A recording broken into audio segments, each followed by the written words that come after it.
Баршаңызға сәлем достар. Бүгін сіздермен кез келген ресторанда дайындайтын және ресторанда ішіп жүрген дәмді, пайдалы, шөліңді басатын лимонадты үй жағдайында дайындайтын боламыз. Және біздің лимонадымыздың дайындалу жолындағы құпиялармен бөлісетін боламын.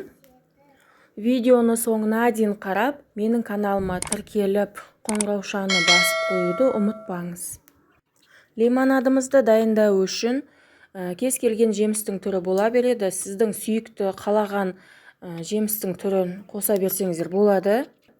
Мен бұл лимонадқа өз қалауым бойынша мезгіліне қарай құлпынай, апельсин, киви, лимон қостым.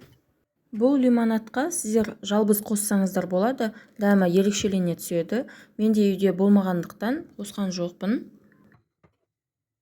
Жемістерімізді жіңішке етіп турап алдық. Барлығын графинге салатын боламыз. Графиніміздің мөлшеріне қарай, менде графин 1 литр, 2 ас қасық шекер салатын боламын. Және 150-200 грамм сироп құямын. Соңында газдалған минералды суды құятын боламын. Және қасықтың көмегімен жемістерімізді езіп, шырыны шығу үшін жақсылап араластырамыз. Лимонадымыз дайын болды.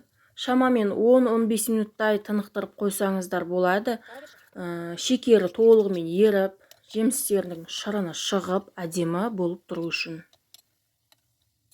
Лимонадымыз 15 минут тұрды. Өз қалауыңызша мұз салып, салқын күйінде ішуге кеңес беремін.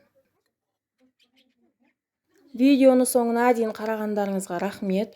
Менің каналыма тіркеліп, лайк басып, келесі видеоларды жіберіп алмас үшін қоңыраушаны басып қойыңызды сұраймын.